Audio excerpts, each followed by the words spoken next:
what Lou is going to do first is he's going to open up a document that's been generated by the Actuate solution. The document is properly tagged, and Lou's going to walk you through how easy it is to read that document. Then he's going to open up a document that, are we doing it in reverse? Yeah, but it's okay. Which, you want to do the not accessible one first? Whatever you want, Shannon. Yeah, it's probably, I think that's the way we did it last time. So we'll open up a document that has no tags. It's not accessible at all, and you'll see what that scenario is like. And if Lou wasn't using the latest version of JAWS, he was using some other type of screen reader that may not be fully integrated with Adobe, there may not be the availability to automatically tag the document. So he wouldn't be able to read the document, period. Then he's going to go ahead and let JAWS and Adobe do their thing together and automatically tag the document, and he'll show you what that's like. And then he's going to open up one that's fully accessible that's been output by the Actuate PDF solution and show you what that is like as well. So Lou, I will, I think you need to be on number 4 here. All right, I'd like to, Shannon brings me because she never knows how I'm going to do things. So I really want to say something. She's never used that hotel example before, and it's an awesome example. So I want to take it a step further. Let's assume I get to the hotel. I'm totally blind. I get to the hotel. I go to the desk. I get registered. I hear what my room number is. I find the elevator. I find the floor number on the frame of the elevator when I get to my floor, and I find my room. Here's a real distracting thing. Since they took away keys, you know, with little teeth on them, you get this card. So every time I go to my room, I flip that card every which way. There's 4 possibilities, and I'm pushing it in the slot and pushing it in the slot, and the door doesn't open. You know, my hands are full with something else, and it's like, so here's what I do. At the front desk, I say to them, would you please clip with a pair of scissors the right upper corner of that card for me? So now when I go to that room, I just pull the card out of my pocket, feel for that little cut, and I know that if that little cut is on the right side and it's facing me, I shove it in the lock, and the lock's going to open every time. For those of you staying at this hotel, it already has that little cut thing, but it's on the upper left corner, which is fine. But it tells me immediately how quickly I can get in my room. Many times when we go to a website or we go to some trying to read a statement or something, we're flipping that card around every which way trying to even figure out how to get started on this thing. That's a big deal because it's frustrating. Okay, the first document we're going to, I hope. Escape. Sorry. Alt-tab, HTTPS, Alt-tab, desktop. Desktop, folder view, Alt-tab, HTTP, Alt-tab, desktop, Alt-tab, Kingston E. There we go. Kingston E, items view, multi-select list box, 1 non-accessible. They made me put something else on my computer today, so it's turning things around. This is the non-accessible one. Enter. And see what it says. Edit, reading untagged document dialog. This 4-page document is untagged and must be prepared for reading. While the document is being analyzed, your assistive technology will not be able to interact with. Okay. Might want to slow it down a little bit. Oh. So that might be speaking a little faster than most of us would be able to digest. It's interesting. I worked with a lot of compliance testers, and the faster you listen, the more you listen, the faster you can listen. My husband keeps saying I need to adopt that, but I'm not quite there yet. But it's amazing how quickly you can get through just a single page when you're listening at a real high speed. So it might be painfully slow for Lou to slow it down for us to hear it. Exit text. Option sub. Exit sub. Tilt sub menu. List sub menu. Utility sub. Option sub menu. Should have done this before. Exit text. Option sub menu. Enter basics D. Voices sub menu B. Where's the speed? I don't even remember anymore. I don't do it. Can you do like a control insert arrow down? Escape. I don't have that many fingers, girl. So I should have done this. I'll do it differently. That's not working on here. Escape. How come it's not, we don't hear it? Pardon? It's not as loud. I unplugged it from the... Oh, you did? Okay. Yeah, so I get this. Sorry, people. I should have done this before. Insert arrow down is not slower? This didn't work. Option sub menu O. Enter basics D. Update is ready to install. Click your tab. Voices sub menu V. Enter voice adjustment V. Tab. Select the voice profile S. Voice adjustment V. Would it install an update? It's trying to because I'm plugged into the internet. Tab. Profile. I see. Plus V. Shift tab. Profile. Profile. Name. Combo box. Eloquence. Tab. Taskbar. Tab. Notification. Chevron. Tab. Show. I'm surprised that when you're in the document, if you do the control or insert an arrow down, doesn't slow it. Escape. Alt tab. One not accessible. I never do it. One not accessible.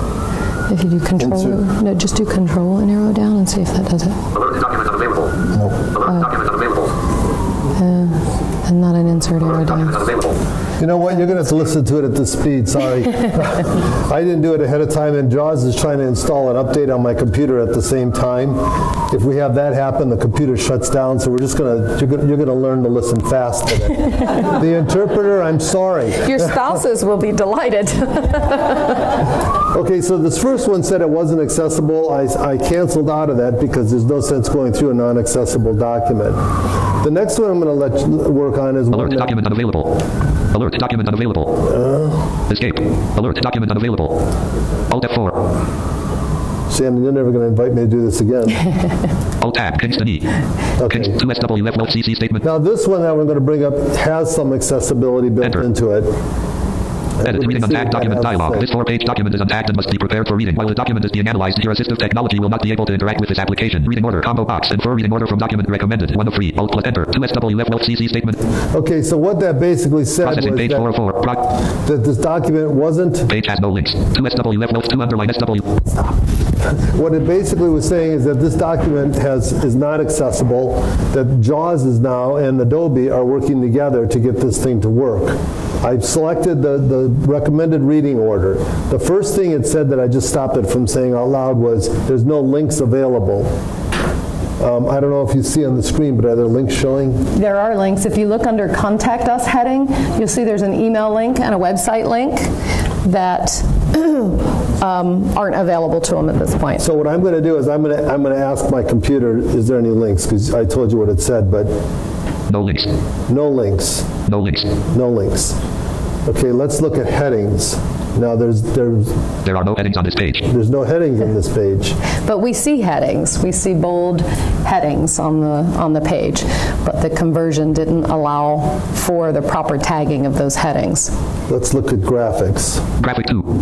Ah, good old graphic 2. Graphic 2, I know what that is. Graphic 415. Graphic 415, well, I remember that one. That was a good time. Graphic 416. Graphic 417. Graphic 501. So here we go with that hotel example again. I found the room, but I'm flipping that card around every which way trying to figure out how to get into the room. So graphics isn't telling me anything. Let's go back up. 2SW left left CC. We'll try for tables. Table with 2 columns and 10 rows. Column 1, row 1. New balance. Can we make Oh, you want the screen? 51%? Yeah, sorry. All these things you guys want. I think it's just... Control 0. I better. So you can see the whole page at one time. Okay, sorry, I don't think about those things. So I have a table here, $5,001.11. but it's not telling me any headings on the table. Credit summary. Blank.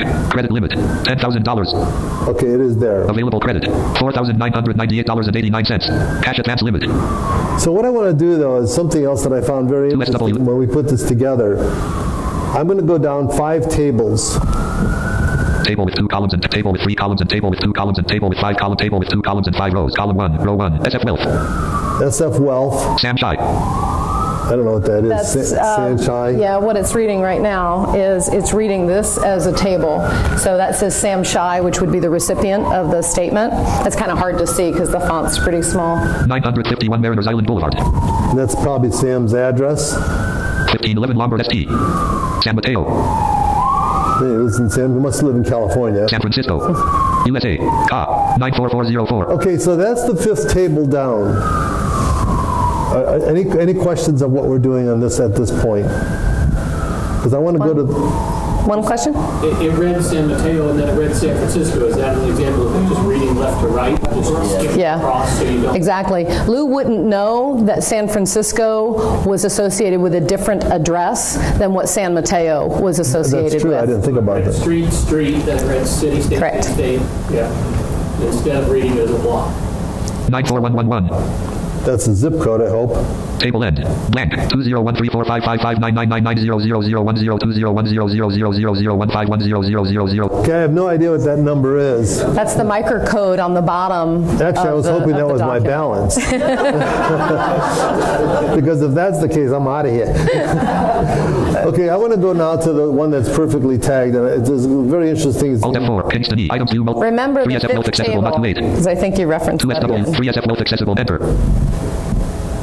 3SF Wealth accessible. Not too late. PDF Adobe Reader. Document page has no links. Document page has 15 headings and 2 links.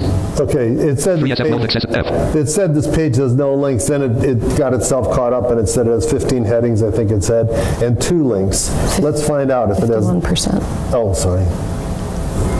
Sighted people. Control 0. Is that good? Yep. Okay. Let's see if it has links. Links list dialog. Links list view. www.sweelth.com. 1 of 2. Sweelth. There is currently an open JAWS dialog box. Only one JAWS dive escape. SF Wealth logo graphic. So we see that it told us at the beginning that there was 2 links. Links list dialog. Links list view. There is currently an open JAWS dialog box. Only one JAWS dialog box can be opened. Escape. SF Wealth logo graphic. I think what's happening is they're recording this thing for a WebEx, and it's causing the JAWS thing to think it has to read that the WebEx site to me too. So it's not taking me to the second link. If I disconnected the Ethernet cable, it would work. No, those aren't real websites. It's a fictitious document. That's Sure, why. I know that. It's not working the way, it's saying there's a JAWS dialog box open. Oh, yeah. Okay, so let's look at graphics. Oh, no, let's first look at headings. Statement information heading level 1. Account activity summary heading level 1. Credit summary heading level 1. So those all heading level 1s. Payment information heading level 1. Still level heading 1. Late payment warning heading level 2. Okay, now payment warning is level 2, heading level 2. Minimum payment warning heading level 2. Again, a level 2. Contact US heading level 1. Contact us is heading level 1. Heading level 1. Spending by category heading level 1. And those, I don't need to go on with that, but you can see where it is showing me and saying out loud the headings to me. Let's look at graphics. Remember we had graphic 2, graphic 415, graphic 416. Graphic SF Wealth logo. Graphic SL, or whatever logo. It told me what that logo said. Graphic Pi graphic spending by category. Entertainment 3.57. Pi spending by category is what that heading was. Graphic SF Wealth travel insurance promotion. That's FSF Health Insurance. Can you listen to the whole alt text on that? Sure. Blank. Table with 5 columns and 2 rows. Account number. Statement date. Account number, statement date. Payment due date. Payment due date. Minimum payment. Amount paid. 4555999900001. Jan 31, 2008. Feb 21, 2008. $151. Okay, so that's that window of time that this statement's good for. Blank. Table end. Blank. SF Wealth. 951 Mariners Island Boulevard. And there's our address. San Mateo. San Mateo. USA. 94404. And for some reason, San Francisco is Sam Chai. in there. 1511 Lombard ST. Okay, there's that Sam Chai again. Do we want to go on with this? Well, I mean, you can. Probably easier to skip to the other. Yeah, what I want to do, because of time, I want to go to the tables. So if you recall, we had 5 tables in the other one. I'm going to go down 5 tables here. Table with 3, table with 5 columns, table with 3, table with 4 columns, table with 3 columns and 29 rows. Column 1, row 1, date. Description, amount, Jan 1, 2008. National Car Rental 100. Okay, National Car Rental.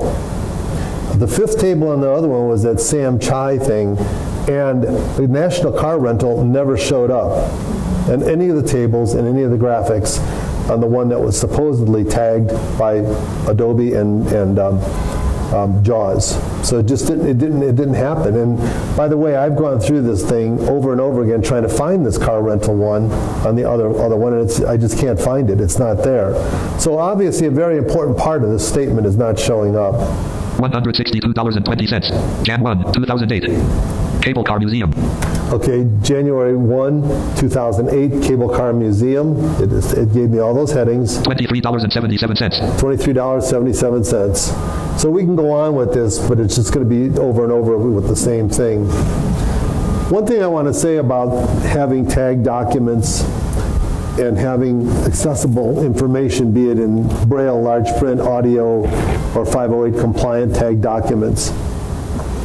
my first wife was also blind. So when we first got married, we had our parents looking at our bank statements. Now, for those of you who remember being married, probably your bank and credit card statements looked like ours did. So our parents would be looking at this, and we'd get these lectures, you know, what do you mean charging all this stuff on your credit card? What's wrong with you? Well, Mom, I only make this much money, and we have to eat. So it got to a point where I didn't want my parents looking at our credit card, so I hired a high school girl, 16, 17-year-old high school girl, and now all of my personal information is being read by a high school student. I have no idea what her level of confidentiality is and discretion of confidentiality is. So that's just something to think about. When you're looking at your own bank statements or your own personal information, how would you like to bring in other people to have to read all that to you? So that's why this is so important, and that's why, unfortunately, I don't like the fact that we sue to get what we need. But if it's not going to be provided, that's probably the only way we're going to get it. Excellent.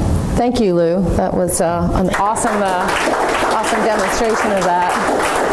So, had anyone ever heard a person actually using a screen reader before in the room? Okay, so a couple of you have. So certainly an illustration of how challenging that can be when you're talking about non-accessible documents. I'm not going to spend a lot of time on this. Anna did a great job, again, of talking about this morning. But for those of you that are here from maybe a large organization, knowing that, and again, even the comment that Lou made that, hey, you know, unfortunately, sometimes we have to sue to get what we need. That's a really compelling statement because, as Anna talked about, some cultures are not as litigious as the U.S. is here. Why is it that we had this legislation going back to 1973? Why was our society not already an inclusive society? What's happening is there's legal action that is bringing about change. And I'm not an advocate of suing to get what I need, but what I am an advocate of is seeing the change brought about. And what's happening is the larger your organization, the higher your risk, simply because you have a larger recipient base, you have a larger customer base. And given our society, and given that level of awareness of accessibility and legal rights has continued to bubble up to the surface, that risk continues to get increased. The other thing that I will mention, and Anna didn't necessarily touch on this morning, but she did talk about the punitive damage and the cost associated with that is fairly minimal. Then we have the cost of remediation. That's where you're really talking about spending the money. You're going to have to fix it anyway, right? But at the same time, we now see organizations that can suffer from brand damage, and that is a giant deal in today's competitive society. So organizations are really looking for ways to increase the user experience, to make that user experience better so that they can maintain those customers, and they're also looking for ways to bring new customers in. Anna talked about how big this sector is in our community. We want to make sure that we give them access to do commerce with us. So a couple of things to consider there. And at the end of the day, what you're going to see next is a way that was previously not possible to be able to automate accessibility for very high volume produced documents. Jeff and Will walk you through that, but we're suggesting that you provide PDF documents that are barrier free. And I had mentioned last night in a conversation that some people say to me, well, Shannon, for those people that are blind or visually impaired, we offer Braille. But you're asking a person who is using Braille may not necessarily only read Braille, but maybe that's their only option. But you're asking them to go to your website and self-service their needs there and look at their account. And you're providing everyone with a digital copy of the PDF. So the difference is your Braille can be an accommodation, but your PDF, because you provide it to everyone, that needs to be completely inclusive. If you provided Braille to everyone, it wouldn't be an accommodation. But you are providing digital documents to everyone. Those are the things that need to be accessible. You know, this is a very technology-hungry community, and you'll see some solutions on a very tangible solution that will help you get there. So, any questions on the PDF piece? Yeah. With Braille, is there a certain percentage of people that are learning Braille today compared to in the past because of the advent of screen readers and such, or are they just going straight to screen readers? Well, you know, Lou can probably talk more to that because he's in the business of producing Braille. We see a lot of hubbub in the community about the decline of Braille literacy. I do know for a fact that Braille is not going to go away because that tactile sensation is still something that is the only effective way to communicate things like science and geography, etc., with that tactile experience. So Braille will still be here, but Lou, you may have some other comments on. During the, I turned off my mic unfortunately, but during the 80s and 90s, a lot of the teachers for the blind and visually impaired had decided that with the technology and audio, that Braille wasn't going to be necessary for them. What they created was an illiterate society because they don't know how to spell. So that's an issue. Secondly, what she was just saying, there are certain things that you want to look at listen to on your computer. There's also, I'll attach a Braille display to my iPhone because during a meeting, for example, I can be watching an email or I can be doing things without distracting myself by hearing. Just like those of you looking at your computer screen can still be paying attention to what's going on in the meeting. I can do that with a Braille display. Quite frankly, reading, for example, the Bible or reading my bank statement, it's nice that it's online, and I like that factor, but I like to also be able to print it out in Braille and be able to sit down and read it at my convenience without having to be tied to a piece of technology. So Braille is, and by the way, I wish Glenn might remember, but in either 12, 13, or this year, 14, the Department of Education is making it mandatory, if somebody knows the exact date of that, making it mandatory that Braille must be taught now to students. So that's definitely a thing to think about, though. It's, the technology is wonderful, and it's, I hats off to it. I'm glad it's there. But it's good to be able to read and spell a word, so I know what it's spelled, how it's spelled. Yeah, thank you, Lou. Yes, Svetla. I have a question. I have a comment about Braille. I was thinking about how deaf and blind individuals, how they could benefit from a screen reader, because they can't really hear, so they can't benefit, so they would need a Braille.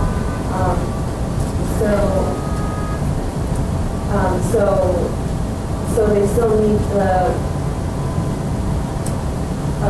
the raised Braille, the raised tactile Braille.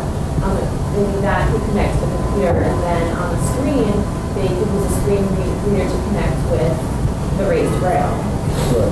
So we can't entirely get rid of Braille for that reason, because there's still people who rely on that. Yeah, absolutely. Agreed. And also the question I have is PDFs, about how they make PDFs. My experience is that to make it accessible with design, because I use Mac computers and I don't use Microsoft Office, so I have to design it to make it for able to be printed. And so I wanted to know, how does it work the same with Microsoft Word compared with a Mac? Because, for example, the pages, can I convert that page to make it accessible for PDF, or is it only used for software like InDesign or Microsoft Word? I wanted to know if it was possible, if it was only on a desktop, or if it could also do it on an iPad. My iPad does have pages the same as Microsoft Word, but if I could make it accessible on PDF and then on iPad, or if it was only on computers? Well, it's a very good question. There's a couple of things to consider. What we're talking about today is the solution that Actuate brings is not a desktop solution. It's an enterprise solution. So what we're talking about is a solution that addresses automation for repetitive, very high volume PDFs. Where I think your question is coming from is at the user level when you're creating a document on the desktop. Unfortunately, there is no automated solution currently today that allows for the document to automatically be made in an accessible fashion. So for example, if you created your Word document and then you converted that to a PDF, even when you follow the accessibility guidelines for an accessible Word document, you go through the conversion to PDF, oftentimes you still have to open that PDF in Adobe Acrobat Pro and retouch those tags to make sure that they're correct. So I'm hoping that addresses your question. If you're able to read an accessible PDF on your iPad, that would depend on the kind of assistive technology you had installed. Yeah, that's what I have to do now. I have to design it InDesign first, and then I have to, I was just wondering if there was a way I could do it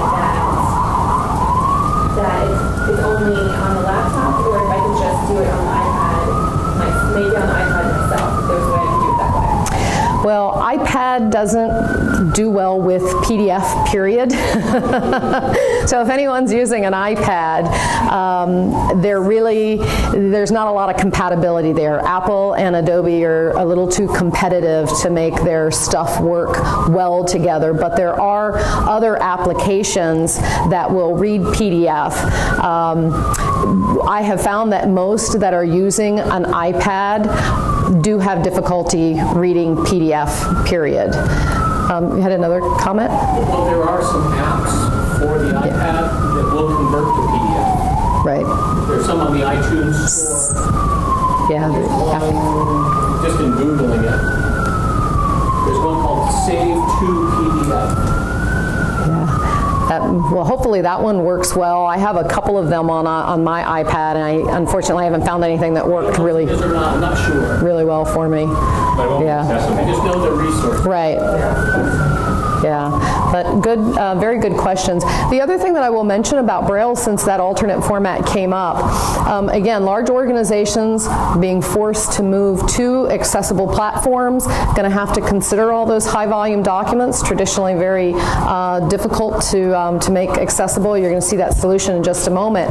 The interesting thing is, as I mentioned earlier, Lou with Braille Works is a partner with Actuate, as is Anna with Criterion 508, and working collectively as a group, we have been able to bring some very unique offerings to organizations, one of which is that the output from the Actuate solution and that accessible PDF, because it has so much rich data in it, we have been able to pass that document over to Braille Works, who has been able to create a complete automation of the output for Braille.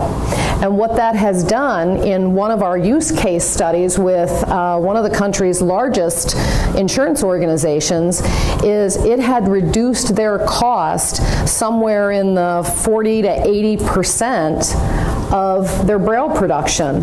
And literally that cost savings could be used to offset or completely negate the cost of our software solution.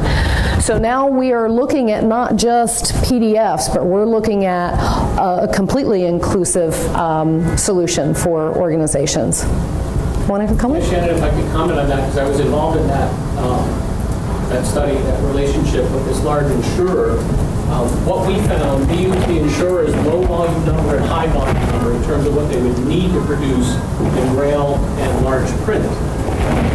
If they just sent us their standard PDFs that they create out of their system, we had a cost range for what it would cost to convert those to Braille and large print. If they purchased the Actuate solution, which, and I will say, it wasn't a small investment. It was a substantial investment. It was a very large organization. On those two numbers, their low volume and high volume level. At the low volume level, the ROI on the Actuate solution was 23 months. At the high level, it was 6 or 7 months.